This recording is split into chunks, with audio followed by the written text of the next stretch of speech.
இந்த over test மேட்ச்சில் India ஜெயிச்சு இந்த சீரீஸை லெவல் பண்ணுறதுக்கு இன்னும் 3 விக்கெட் தேவை.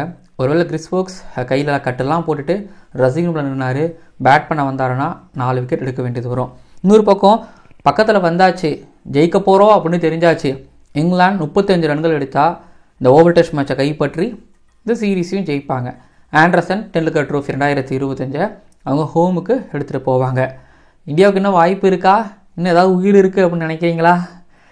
இன்னும் சொல்லுங்கள், 35 ரன்னா 3-4 விக்கெட்டா? கீழே வந்து கமெண்ட் பண்ணுங்கள். அதான் யார் ஜெயிப்பாங்கன்னு கமெண்ட் பண்ணுங்கள்.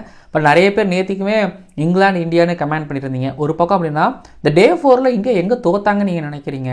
எனக்கு இந்த இடத்துல இந்த விஷயங்களை இந்தியா பண்ணாதனால தோத்துட்டாங்க அப்படிங்கிற மாதிரி நீங்கள் எந்த இடங்களை வந்து அனாலிசிஸ் பண்ணணும்னு நீங்கள் நினைக்கிறீங்க அப்படிங்கிறத கீழே வந்து கமெண்ட் பண்ணுங்கள். ஜென்டில் லேடிஸ் அண்ட் ஜென்டில்மேன், இந்த இந்தியா டூர் ஆஃப் இங்கிலாந்து 2025 டயக்ராமில் கென்னிங்டன் ஓவரில் நடந்துக்கிட்டு இருக்கக்கூடிய England vs India 5th test மேட்சோட டே 4ஓட analysis and review and day 5ஓட ப்ரீ அனாலிசிஸ் பார்க்க வந்துருக்கிறீங்க இந்த ஸ்பெஷல் கிரிக்கெட் ஆனந்தாஸ் ஷோவில். 373 அப்படிங்கிற டார்கெட்டு. இங்கிலாந்து வழக்கம் போல் எங்களுக்கு பேஸ்பாலில் சேசிங் ரொம்ப சூப்பராக வரும் அப்படின்னு எந்தவித பதட்டமும் இல்லாமல் ஹாரி ப்ரூக் அண்ட் ஜோ ரூட்டோட ஒரு எக்ஸ்ட்ரானரி ஒரு சேசிங் மூலமாக 200 மூலமாக ஏறி போய்கிட்டு இருந்துக்கிட்டு இருக்கிறாங்க. அது ஏதாவது வாய்ப்பு இருக்குதுன்னு நினைக்கிறீங்களா? 5ஆம் நாள் நம்ம பொதுவாக வந்து டே 5ஓட ப்ரிவ்யூ வந்து நம்ம கடைசியாக பார்ப்போம். பட் முதல்ல நம்ம பார்த்துடலாம் இந்தியாவுக்கு வாய்ப்பு இருக்குதா அப்படின்னா. ஃபிங்கர் கிராஸ்டு அப்படின்னு எனக்கு சொல்கிறதுக்கு கொஞ்சம் கஷ்டமாகவும் இருக்குது. ஆனால் இங்கிலாண்டுக்கு கொஞ்சம் அதிக வாய்ப்பு இருக்கிறதா நான் பார்க்குறேன். ஏன்னா ஜெமி ஓவர்டன், அப்புறம் ஜேமி ஸ்மித்து, இப்போ வரக்கூடிய கசர்கிசன், ஜோஸ்டங், ஸோ ஆல்மோஸ்ட் வந்து பார்த்தீங்க அப்படின்னா பேட் பண்ணுறவங்களா தான் இருக்கிறாங்க. சரி, இதில் வந்து ஓக்ஸ் ஒரு கையில் கட்டு போட்டு வந்து நின்னா, ஒரு ஜேமி ஸ்மித் ஒரு பக்கம் நின்னாலோ இல்லை ஜேமி ஓவர்டன் ஒரு பக்கம் நின்னாலோ வந்து அடிக்கிறதுக்கு வாய்ப்பு இருந்துக்கிட்டு இருக்குது. நான் சொன்ன இந்த ஜேமி ஸ்மித், ஜேமி ஓவர்டன், அப்புறம் கசர்கிசன்லாம் லாஸ்ட்டில் 100 அடித்த ஒரு இன்டர்நேஷனல் டெஸ்ட் கிரிக்கெட் மேட்ச்சில். ஸோ அப்படிங்கும்போது நீங்கள் 35 ரன்னு கொஞ்சம் யோசிக்கலாம். டே 4 இந்தியா கொஞ்சம் ஒரு மொமெண்டம் கிடச்சிது, அவங்க கஷ்டப்பட்டு திணறாங்க. கரெக்டு. ஆனால் இங்கிலாந்து பொறுத்த வரைக்கும் ஒரே ஒரு விஷயம் தான், கண்ணுக்கு முன்னாடி வந்து பார்த்தீங்கன்னா டார்கெட் பக்கத்தில் வந்துருச்சு, கொஞ்சம் பொறுமையாக ஆடுவோம். பட் ப்ரெஷர் இருக்குது ஒரு பக்கம், பட் ஆனால் பொறுமையாக ஆடுவோம், விக்கெட் விடாமல் ஆடுவோம். நல்ல பாலுக்கு வந்து பார்த்திங்கன்னா மரியாதை கொடுத்துட்டு லூஸ்னஸ் வரும், அடிப்போம், ஆடுவோம் அப்படிங்கிறது தான் வந்து பார்த்திங்க அப்படின்னா இங்கிலாண்டோட பிளானாகவே இருந்துச்சு. அதை பார்க்கும்போது நம்ம நம்பிக்கையை இன்னும் கொஞ்சம் அதிகப்படுத்துவாங்க இந்தியன் ஃபேன்ஸ். பட் வெயிட் பண்ணுங்க அப்படின்னு தான் நான் சொல்லுவேன். பட் இந்தியா ஒரு வேளை ஜெயிக்கிறாங்க அப்படின்னா டே 5 இந்தந்த விஷயங்கள்லாம் நடக்கணும். இன்றைக்கி பிரசித் கிருஷ்ணாவும் முகமது சிராஜும் ஃபஸ்ட்டு செஷனில் ஒரு பெந்தகருக்கோ ஏர்லி பப்புக்கோ ஈவன் ஹாரி ப்ரூக் ரூட்டுக்கோ போட்ட மாதிரியும், அப்புறம் டீக்கு அப்புறம் வந்து பார்த்திங்கன்னா 3rd செஷனில் ஒரு ஹாரி ப்ரூக்குக்கும் ஜோ ரூட்டுக்கும் ஜேமி ஓவர்டனுக்கும் இந்த பக்கம் ஜேக்கப் பெத்தலுக்கும் வந்து எப்படி போட்டாங்களோ அந்த 3rd செஷனில் போட்டாங்களோ அதே மாதிரி போட்டுரும். அதாவது அனாவசியமான ஷார்ட் பால்ஸ் இல்லாமல், so into the stump, chest outside off stump மட்டும் இல்லாமல் சில பால்க்கு வந்து இழுத்து கொஞ்சம் வெளியே போடுற மாதிரி, இதெல்லாமே டிரைவுக்கு போடுற மாதிரியான பால்ஸ் வந்து போடணும். ஆனால் டிரைவுக்கு போடுற பால்கள் வந்து அது ஒரு மாதிரி என்ன சொல்கிறது, ஹை ரிஸ்க்கு தான் இங்கே என்னை பொறுத்த வரைக்கும். ஸோ அந்த ஹை ரிஸ்க்கை எடுக்கிறதுக்கு ஸ்கோர்ஸ் ரொம்ப கம்மியாகவும் இருந்துக்கிட்டு இருக்குது. ஸோ இந்தியா ஜெயிக்கிறதுங்கிறது வந்து பார்த்திங்க அப்படின்னா ஒரு 40% தான் இருக்குது. பட் இங்கிலாந்து ஜெயிக்கிறதுக்கு ஒரு 60% ஜெயிக்கிறதுக்கு வாய்ப்பு இருக்குது. அப்படிங்கிறதுனால நியூ பால் எடுப்பாங்க, எனக்கு புரியுது. ஆனால் டே 5 ஹெவி ரோலர் தான் விடுவாங்க அப்படிங்கிற மாதிரி செய்திகள் கேள்விப்பட முடியுது. ஸோ ஹெவி ரோலர் விடுவாங்க, நியூ பாலு, வெதர் ரிப்போர்ட்டு, மழை டே 5 இருக்கும். எப்படி இன்றைக்கி சாயங்காலம் வந்து பார்த்திங்கன்னா மழை கொஞ்சம் அப்படியே அதிகமாச்சுல, அதே மாதிரி வந்து பார்த்திங்கன்னா டே 5ஓட காலையில் இருந்து சாயங்காலம் வரைக்கும், சாயங்காலம்னா ஒரு மதியம் வரைக்கும் மழை இருக்கும். ஐ மீன் லண்டனில் வந்து காலையில் 10 மணிலேருந்து மதியம் ஒரு 3 மணி வரைக்கும் மழை இருக்குங்கிற மாதிரி நம்ம பார்க்க முடியுது. பட் இங்கிலாந்து வெதரை நம்ம வந்து ரொம்ப அவ்வளோ சிறப்பாலாம் ப்ரிடிக்ட் பண்ண முடியாது, ஏமாத்துறோம். ஸோ வெதர் ரிப்போர்ட் பொறுத்த வரைக்கும் நாளைக்கு மழை இருக்குது, க்ளவுடியாக தான் இருக்கும் அப்படிங்கிற மாதிரி சொல்லியிருக்கிறாங்க. பட் இங்கிலாந்துக்கு அதிகப்படியான வாய்ப்புகள் இருக்குது, ஃப்ரெஷ்ஷாக வருவாங்கங்கிறது ஒரு பக்கம், ப்ளஸ் இந்தியாவுக்கு ஒரு மொமெண்டம் போயிடுச்சுங்கிறது ஒரு பக்கம். பட் இந்தியாவோட ஃபாஸ்ட் பாலர்ஸ் வந்து அவங்களுக்கு ஒரு ரெஸ்ட்டு தேவைப்பட்டுச்சு. ஏன்னா இன்றைக்கி ஸ்பின்னர்ஸை ரொம்ப பெருசாக கொண்டு வரவும் இல்லை, இந்த 3 ஃபாஸ்ட் பாலர்ஸை நல்லா ரொட்டேட் பண்ணி சுப்மன் கில் யூஸ் பண்ணிக்கிட்டு இருந்தார். ஸோ இன்றைக்கி வந்து அவர் ஆகாஷ் தீப், பிரசித் கிருஷ்ணா, முகமது சிராஜ் எல்லோரும் 25 ஓவர் 20 ஓவர்களுக்கு மேலே வச்சு யூஸ் பண்ணி பெட்டை கழட்டிட்டாங்க தான். இந்த ரெஸ்ட்டு தேவைப்பட்டுது. பட் இந்தியன் பவுலர்ஸும் ஃப்ரெஷ்ஷாக நாளைக்கு டே 5 வந்து அடித்து கலக்கிறதுக்கு வாய்ப்பு இருக்குது. அதான் சொல்கிறாங்க, இந்தியாவுக்கும் ஒரு வாய்ப்பு இருக்குது. பட் இங்கிலாந்து கை ஓங்கி இருக்கிறதா நான் பார்க்குறேன். ஸோ நீங்கள் என்ன நினைக்கிறீங்கிறத கீழே வந்து கமெண்ட் பண்ணுங்கள். சரி, டே 4 இந்தியா எங்கே தோத்தாங்க? ஒருவேளை இந்த டெஸ்ட் மேட்சை இந்தியா தோக்குறாங்கன்னா டே 4ல் எந்த காரணத்தினால இந்தியா தோப்பாங்க அப்படின்னா, உங்களுக்கு வந்து நான் ஆரம்பத்தில் சொல்லியிருப்பேன், பெந்தகட், ஓலிபோப், ஏர்லியா, ஹாரிப்ரூக், ஜோரூட். இந்த ஃபஸ்ட்டு செஷனில் லஞ்சுக்கு முன்னாடி வரைக்கும் வந்து பார்த்திங்க அப்படின்னா இந்தியன் பவுலிங் ஒன்று இருந்ததில்ல. ஸோ அதுக்கப்புறம் வந்து பார்த்திங்க அப்படின்னா டீ பிரேக்குக்கு அப்புறம் அந்த ஒரு 10 ஓவர் இந்தியன் பவுலர் சூப்பராக போட்டாங்க. அந்த செகண்ட் செஷன் இருக்குல்ல, அங்கே ஹாரி ப்ரூக் வந்து அந்த லஞ்சுக்கு முன்னாடியே ஒரு அடிக்க ஆரம்பிச்சிட்டாரு. சிராஜ் ஒரு கேட்சை ட்ராப் பண்ணார். அந்த லஞ்சுக்கு அப்புறம் அந்த செகண்ட் செஷன் ஒன்று வந்ததில்ல, அந்த செகண்ட் செஷனில் ஹாரி ப்ரூக்கு ஆஸ் யூஷுவல் வந்து ஜோ ரூட் வந்து ஒரு டெஸ்ட் கிரிக்கெட் விளையாடுவார். ஹாரி ப்ரூக்கு ஒரு ஓடிஐ இன்னிங்ஸு, ஒரு பேஸ்பால் இன்னிங்ஸ் வந்து இந்த 4th இன்னிங்ஸ் சேஸில் தைரியமாக ஆடினார்னா ஒரு பக்கம்னா, இன்னொரு பக்கம் ஜோ ரூட் வந்து ஒரு அவருக்கு தனியாக ஒரு மாதிரி டெஸ்ட் கிரிக்கெட் ஒன்று ஆடுவார். நல்ல ஸ்ட்ரைக் ரேட்டோட ரொட்டேட் பண்ணி அவர் பாட்டுக்கு ஆடிட்டே போயிட்டு இருப்பார். சத்தமே இல்லாமல் நிறைய பவுண்டரிஸ் அடிப்பார், கேப்பை பார்த்து அடிப்பார். ஸோ இவங்க 2 பேரும் சேர்ந்து இந்த ரன்னை சேஸ் பண்ணும்பொழுது, so Indian team Shubman Gill and Gautam Gambhir ஒரு பிளான் ஏல வந்தாங்களே, ஸோ அந்த பிளானை நம்ம எக்ஸிக்யூட் பண்ணுவோம், அதுதான் நம்மளுக்கு 6 விக்கெட் எடுத்து கொடுத்தது. ஸோ அதே போல் வந்து பார்த்திங்க அப்படின்னா திரும்ப நம்ம அதை ட்ரை பண்ணுவோன்னு பார்க்கும்போது இதில் நல்லாவே தெரிஞ்சிருச்சு இவங்க பிளான் எதுவும் மாற்ற போகிறதில்லன்னு தெரிஞ்சோடனே ப்ரூக்கும் ரூட்டும் செம்மையாக சேர்ந்து அடித்தாங்க. ஸோ இந்தியன் டீம் வந்து நிதானிச்சு அதுக்கப்புறம் ஃபீல்டர்ஸில் டீப்பில் அனுப்புனாங்க. அது டிஃபென்சிவ் மைண்ட் செட்டான்னு நான் சொல்ல மாட்டேன், வேறு பிளான் இல்லை. சரி இங்கே பாருங்களேன், அவங்க நிறுத்தணும் அப்படின்னா ஒன்று ஃபுல்லாக போடுறது, லென்த்தில் போடுறது, ஷார்ட் பால், அதுக்கேற்ற மாதிரி ஃபீல்ட் செட் வச்சு போகிறது. பட் எல்லாத்தையுமே வந்து பார்த்திங்க அப்படின்னா ஹாரி ப்ரூக் தகர்த்து எழுதுறாரு, ரூட் உடச்சிட்டு உள்ளே போகிறாரு. அப்படிங்கும்போது சரி ஃபீல்டர்ஸில் டீப்பில் நிப்பாட்டு, அவங்க நிறைய பவுண்டரிஸ் அடிக்கிறாங்க, அதை நம்ம கட் பண்ணலாம் அப்படின்னு நினைக்கும் போது அதை மீறியும் ரூட்டும் ப்ரூக்கும் அடித்தாங்க. பட் அதுக்கப்புறம் தான் கொஞ்சம் லைட்டாக கேம் கட்டுக்குள்ளே வர ஆரம்பிச்சிச்சு. ஆனால் அது டூ லேட் அப்படின்னு நான் சொல்லுவேன்.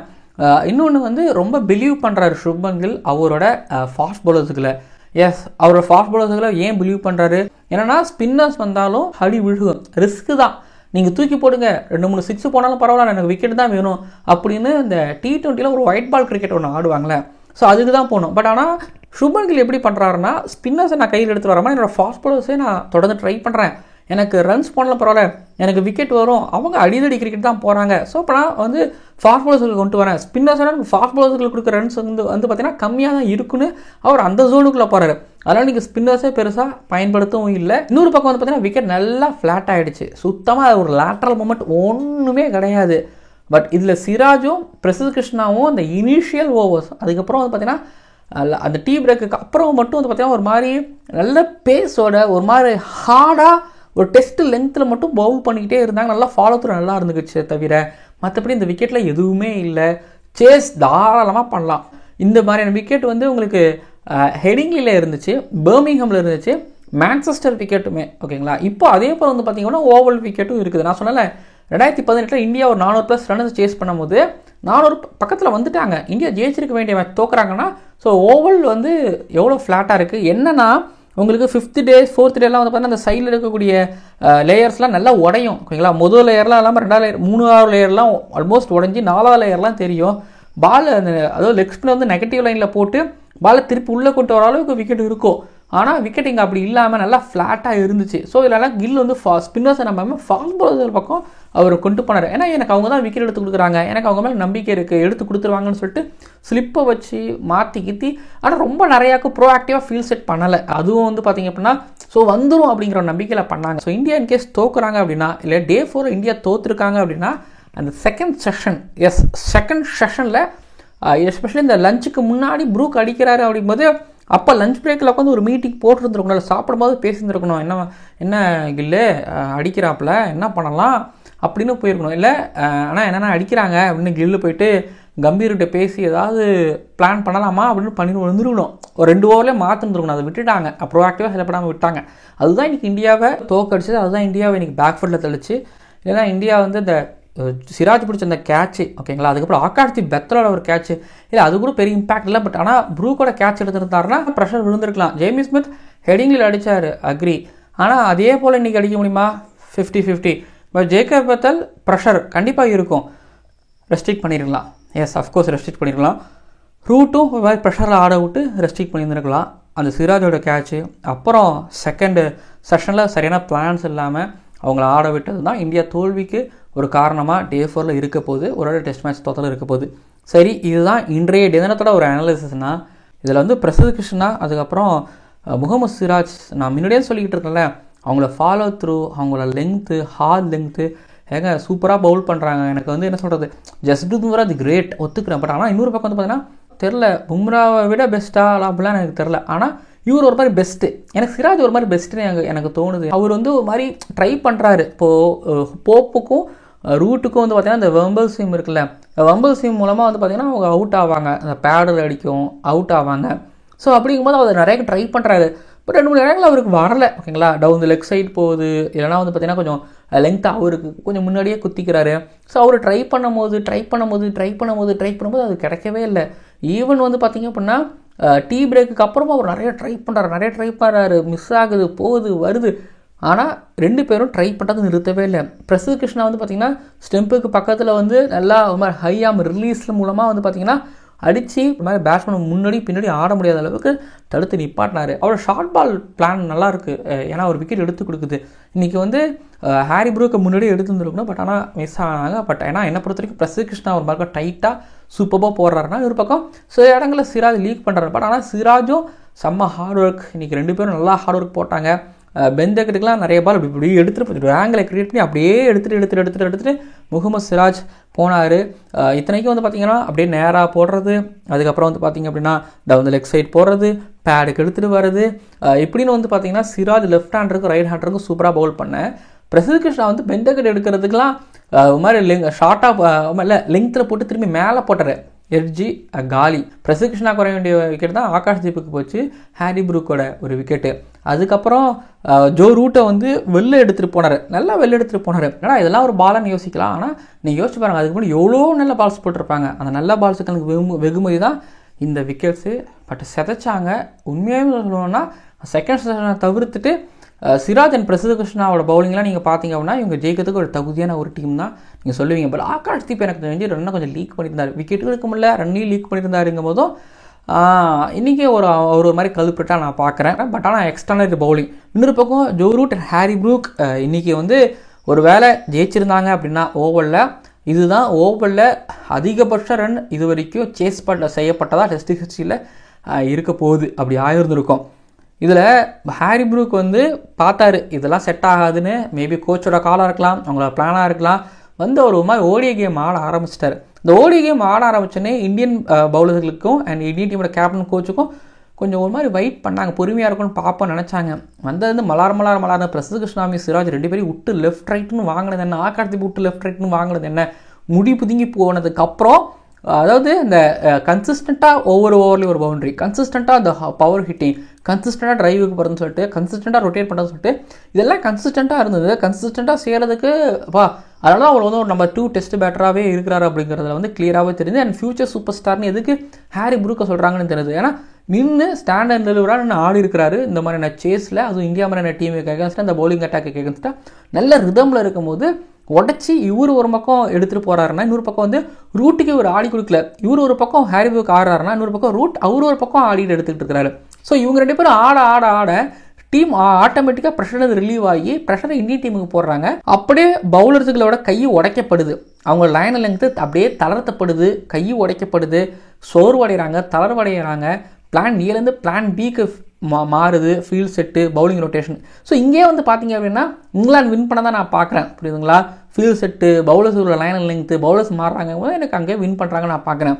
ஒரு பக்கம் ரூட் வந்து ஒரு மாதிரி பார்த்தீங்கன்னா ஒரு மாதிரி நைஸாக ஆனப்போ தான் இருக்கும். ஆனால் ஊம குசுமை அங்கே சில பவுண்டரிஸ் அடித்து ஒரு 100 அடித்து தேர்த்திட்டார். இப்போ சேஸுக்கு இது ரொம்ப நல்லாவே உதவிகரமாக இருக்குது. இந்த பக்கம் இவர் இப்படி ஆறாரா, ப்ரூக்கோட நேச்சுரல் கேமை வெளிப்படுத்துறாரு, 100 வந்துருச்சு. இந்த 2 100 இந்த 373 சேஸ் பண்ணும்போது அது கண்டிப்பாக இருக்க வேண்டிய ஒரு 100, ஒன்று 200 இல்லை ஒரு 50, சில 50 இல்லை 100 ப்ளஸ் ஒரு 100 ரன் பார்ட்னர்ஷிப். இந்த இடத்துல நான் ரிப்பீட் பண்ணுறேன், பார்ட்னர்ஷிப் இன்னும் ஒரு 10-20 ரன் இருந்தும் இருக்கணும். ஆமாம், இல்லைனா அந்த ப்ரெஷர் வந்துருக்காது, விட்டுட்டு போகிறாங்க. இன்னொரு 10 ரன்னாக அடிச்சிருக்கலாம். 195 அப்படிங்கிறத டார்கெட்டாக 211 பாலில் 195 ரன் இவங்க பார்ட்னர்ஷிப் 211 பாலில், அதான் 205 இல்லை 210 அடிச்சிருக்கணும், விட்டுட்டு போகிறாங்க. ப்ளஸ் இவங்க முக்கியமான விஷயம் என்னென்னா 195 ரன்னு 211 பால் அடிச்சிருக்காங்க. 211 பால்லனா ஓவருக்கு ஒரு 4 ஒரு 6 எப்படியாவது போய்கிட்டே இருந்ததை நீங்கள் இங்கே பார்க்க முடிஞ்சது. பட் இன்றைக்கி நாளில் ஒரு மாதிரி ருத்ரோ தாண்ட வாங்கினாங்க. பட் பெத்தல் ஒரு நல்ல சான்ஸை மிஸ் பண்ணிட்டாரு. முன்னாடி எப்படி ஜேமி ஸ்மித் ஹெயிங்கில் முடிச்சு கொடுத்தாரோ அதே மாதிரி முடிச்சு கொடுத்துருந்தா மேபி வாய்ப்பு இருந்திருக்கு. பட் ஆனால் இன்றைக்கி அவர் அன்ஃபார்ச்சுனேட்லி மிஸ் பண்ணார். பட் ஆனால் ஸ்டோக்ஸ் இருந்தால் கண்ணை மட்டும் இங்கிலாந்து எப்பா ஜெயிச்சிருவாப்பான்னு இருக்கலாம். பட் இப்போ ஸ்டோக்ஸ் இல்லை, பின்னாடி ஒரு மாதிரி இன்எக்ஸ்பீரியன்ஸான ஒரு கேண்டிடேட் வராங்க அப்படிங்கிறதுமே இங்கிலாந்துக்கு இருக்கக்கூடிய ஒரு பிரச்சனையாக நான் பார்க்குறேன். ஓகேங்களா? ஸோ நீங்கள் டே 4ஓட ரிவ்யூ பார்த்துருப்பீங்க. இந்தியா டே 4ல் எந்த இடத்துல மேட்சை தோத்தாங்கிறத பார்த்துருப்பீங்க. அண்ட் இங்கிலாண்டோட அப்ரோச் என்னவாக இருந்தது, எதனால் இன்றைக்கி டாமினேட் பண்ணுறாங்க அப்படிங்கிறத நீங்கள் பார்த்துருப்பீங்க. டே 5ல் இந்தியா ஜெயிக்குமா இல்லை இங்கிலாந்து ஜெயிக்குமா அப்படிங்கிறத பற்றியும் பேசியிருப்பேன். பாருங்கள், பார்த்துருப்பீங்க நான் நம்புகிறேன். அண்ட் மறக்காமல் சப்ஸ்கிரைப் பண்ணிடுங்க. அப்புறம் டே 5ல் நான் வந்து டே 5லாம் எப்படி சொல்கிறது, அவ்வளோதான் டே 4ல் மேட்ச் முடிஞ்சிடும், இன்னும் இந்தியா ஜெயிச்சாலோ இல்லை இங்கிலாந்து ஜெயிச்சாலோ மேட்ச் முடிஞ்சிடும் நினச்சேன். இதே போல் டே 5ஓட ரிவ்யூ நைட்டு நேரத்தில் வரும். எனக்கு தெரிஞ்சு சீக்கிரமே வந்துடும். ஏன்னா சீக்கிரம் மேட்ச் முடிஞ்சால் மழை வந்து ஏதாவது கெடுத்து விட்டால் மட்டும் தான் லேட் ஆகும். பாப்பா என்ன நடக்கும்னு சொல்லிட்டு மறக்காமல் சப்ஸ்கிரைப் பண்ணுங்கள். இந்த வீடியோ உங்களுக்கு பிடிக்கும் அப்படின்னு நான் நம்புகிறேன். அண்டு உங்களை கருத்தில் எதிர்பார்த்து காத்துக்கிட்டு இருக்கேன். பார்ப்போம், நீங்கள் சொல்லுங்கள், உயிர் இருக்குது, இங்கே ஜெயிக்கும் வாய்ப்பு இருக்குது அப்படின்னு சொல்கிறீங்களா? கீழே வந்து கமெண்ட் பண்ணுங்கள். பார்க்கலாம் அடுத்தடுத்த வீடியோக்களில். இந்தியன் பவுலர்ஸ் பொறுத்த வரைக்கும் ஃப்ரெஷ்ஷாக வருவாங்க. எப்படியாவதுன்னு பார்த்தீங்கன்னா ஒரு சிராஜ் ஒரு 8 ஓவர் ஸ்பெல், பிரசிக்ஷன் 8 ஓவர் ஸ்பெல்லாம் பொறுத்தவரை யோசிக்கவே மாட்டாங்க. ஸோ எப்படியாவது இன்றைக்கி உசுரை கொடுத்து போட்டு மேட்ச் ஜெயிக்க வைப்பாங்களா, ஹீரோ ஆவாங்களா, 2-2 இந்த சீரீஸ் லெவல் ஆகுமா, ஆண்டர்சன் டெல்லர் ட்ரோஃபி 2025 ஷேர் பண்ணிப்பாங்களா, இல்லை ஜேமி ஓவர்டன், ஜேமி ஸ்மித்து, கசர் கிட்சன் இவங்கெல்லாம் சேர்ந்து அடித்து மேட்ச்சை ஜெயிப்பாங்களா, இல்லை ஓக்ஸ் கையில் கட்டு போட்டுட்டு வந்து கம்பெனி கொடுத்து இந்த மேட்ச்சை ஜெயிக்க வைப்பாரா, பொறுத்திருந்து பார்க்கலாம். ஸோ கிரிக்கெட்டை வந்து ப்ரெடிக்ட் பண்ணிட்டா என்ன சொல்லுங்கள், அன்ப்ரெடிக்டபுளாகவே போவோம், பார்ப்போம்.